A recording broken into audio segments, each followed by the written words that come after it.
নমস্কার বন্ধুরা, tasty table চ্যানেলে সকলকে স্বাগত। আজকের রেসিপি হলো মায়ের কাছ থেকে শেখা দারুণ স্বাদের পেঁপে দিয়ে ডাল। বরমশাই আর মেয়ে পেঁপে খেতে একেবারেই পছন্দ করে না। প্রতিদিন দুপুরে ভাতের থালায় সামনে যখন পেঁপে সিদ্ধটা দেখে দুজনেরই মুখটা একদম ভার হয়ে যায়। কিন্তু পেঁপে তো আমি খাওয়াবই দুজনকে।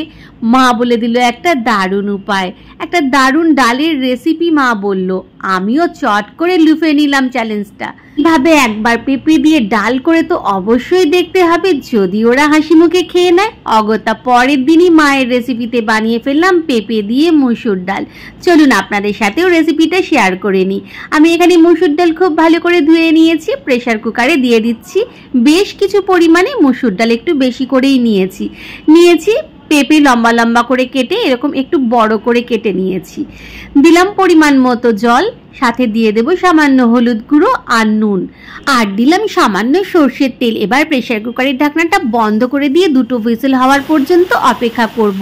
মা বারবার করে বলে দিয়েছে ডাল আর পেঁপে যেন একদম গলে না যায়, তবেই এর স্বাদ পাওয়া যাবে। গ্যাসের ফ্লেমটা বন্ধ করে নিয়ে পুরো ভেপারটা বেরিয়ে যাওয়ার পরেই আমি প্রেসার কুকারের ঢাকনাটা খুলেছি। অপরদিকে আমি এখানে তড়কা লাগাবার সমস্ত কিছু নিয়ে নিয়েছি। তেজপাতা, জিরে, শুকনো লঙ্কা, আদা কুচি, রসুন কুচি, কাঁচা লঙ্কা একটু বড় করে কাটা আর পেঁয়াজ কুচি। সর্ষের তেলে ফোড়নে দিয়ে দিলাম তেজপাতা, শুকনো লঙ্কা আর গোটা সাদা জিরে। একটু ভেজে নিয়ে এর মধ্যে দিয়ে দিলাম আমি রসুন কুচিটা। রসুন আর আদাটা একটু অল্প করে নিয়েছি। রসুনটা প্রথমে তেলের মধ্যে একটুখানি ভেজে নিচ্ছি। রসুনের কাঁচা গন্ধ চলে গেলে এর মধ্যে দিয়ে দিচ্ছি পেঁয়াজ কুচি আর বড় করে কাটা কাঁচা লঙ্কাটা। ভালো করে তেলের মধ্যে একটুখানি নেড়ে চেড়ে নিচ্ছি। মিডিয়াম ফ্লেমে কিন্তু গ্যাসটা রাখতে হবে।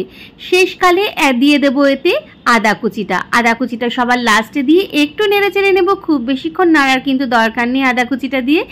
এরপরে দিয়ে দেবো এতে সিদ্ধ করে রাখা ডাল আর পেঁপেটা। দেখুন পেঁপেগুলোও কিন্তু একটাও গলে যায়নি, সুন্দর গোটা গোটা আছে। এই রেসিপিটাতে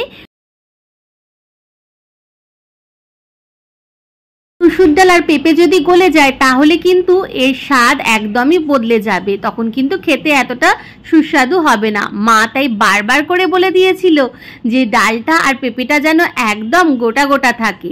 ডালটা আমার একটু বেশি ঘন হয়ে গেছিল বলে সামান্য একটু জলের ব্যবহার করেছি। ওপর থেকে দিয়ে দিলাম গোলমরিচের গুঁড়ো। এবারে একটুখানি ফুটিয়ে নেব।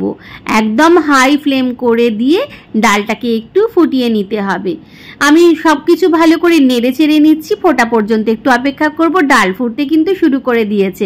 গ্যাসের ফ্লেমটা বন্ধ করে ওপর থেকে ধনেপাতা কুচি ছড়িয়ে দিলাম। ও হ্যাঁ, একটা জিনিস দিতে তো ভুলেই গেছি। ডালটা নামিয়ে নেওয়ার পর আমি দিয়ে দিলাম 1 চামচ ঘি। এটা কিন্তু মা বলে দিয়েছিল। ভালো করে নেড়ে চেড়ে নিলাম। তৈরি হয়ে গেল মায়ের রেসিপিতে দারুণ স্বাদের পেঁপে দিয়ে ডাল। একেবারে কিন্তু হিট রেসিপি।